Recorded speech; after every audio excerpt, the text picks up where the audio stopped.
ole tuna hian helai hmuna hianin mun sang anti fia turin he kan kala hei nimania pangpar kung hani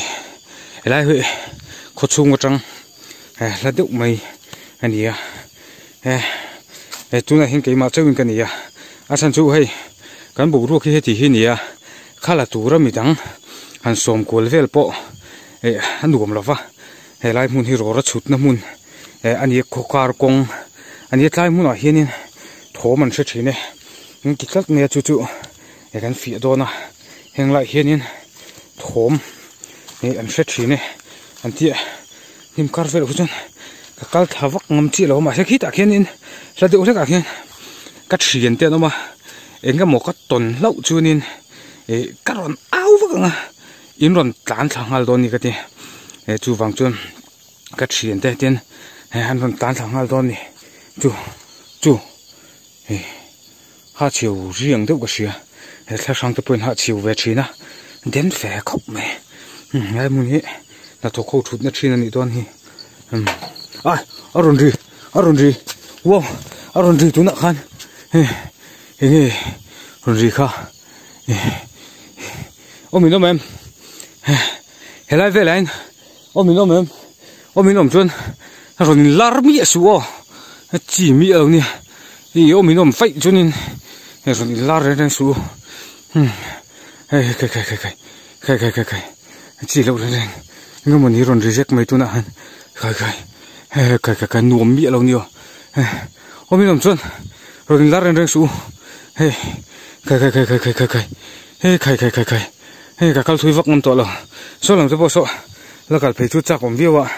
nga se kal vak ti to lo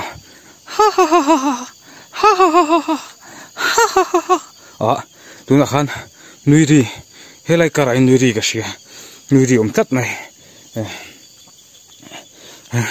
i nui mi ron nui to su ron nui to su ka ti ju shalo mi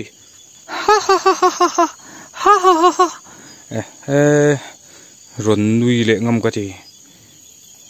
i ron nui le don ka ho dei don ni o horo i du le horo horo te men ti tu le ka ho om lo mi a ma se enge ni chin ron rek kha fiam thu pin chi vak mi lo ne tiang nui lampang he chu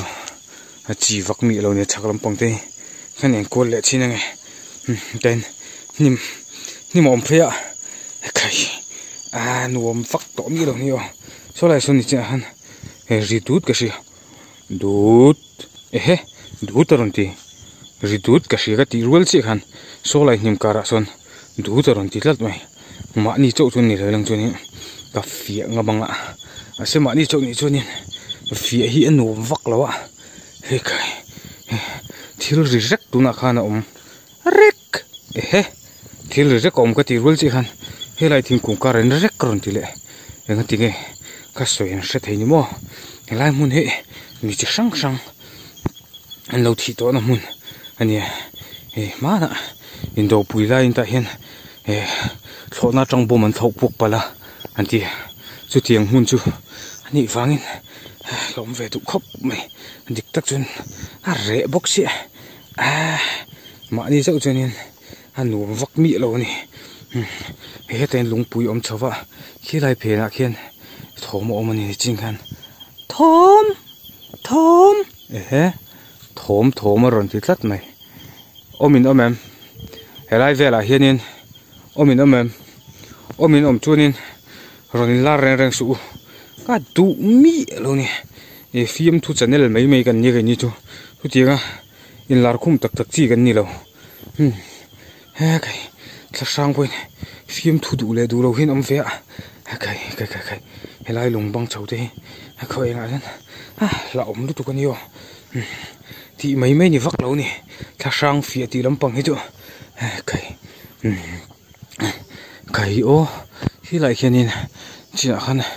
mishing niam chu ka shelawa vari kanui te rongkal vari kanui te vari rongkala cả phun sel tụ cái này hình là sang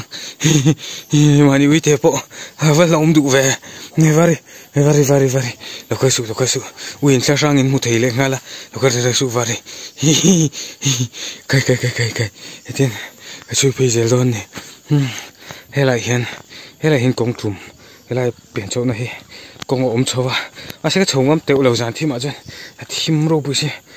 chồng ôm tiểu lầu mày cái khi lại hiện công ôm châu vậy cái vary chúng mình vắt thì phu eo hay là cor rùa mà này ta chẳng còn mana bali anh phui lâu cái tôi số cái vary mình thì phu gì ông này mà này uy thế point hun lỗ mà chân mà này cho ông cho nên anh nuôi mì lâu nè horo mổ lút tục mấy khó đấy đơn này ta sang phía lắm bằng hi cắt tùy nó này lâu xìm bốc à cái nào mình đang nhìn chân này đang nhìn rồi phía sóc sẽ lá trắng mình chỉ là để han thốn cái số bốc xí cái một tao rồi căng lậu mày nên vẫn thao muộn về tuần trước mà chưa em mà ăn một tao lâu nè sai cùng chung cũng ở đây uy thế băng tiêu ôm lâu mua uy thế băng ôm đủ mày lẽ mày hết nãy thế bung miệt bùn mày uy thế băng tiêu ôm non nè mà sao uy thế băng giống tủ ra cal gần nè lâu à sa sang giống tủ ra cal gần nè mà sẽ ăn muỗng thì cả lâu à em quan đi xem là ăn đủ tóc phốt này ale pe ka sang dang kala ron song leang khai lung phut chalo nei the mi don lam le ma ni ui te pon min ti phu lom khai sang zon hi e chin tam chi ni lo top mai khai ka lung phu du mai ni jing han thom ka sen sa box si anum lo la me hay kina chin ho ten lockdown so du le là xuân dậy chi cho cái này hàng là hui ha anh đi lại vắt u sa sang thom đấy ha cần sẽ về bóc xí hàng thom cái chú mình sinh thom chú này lâu chiếng này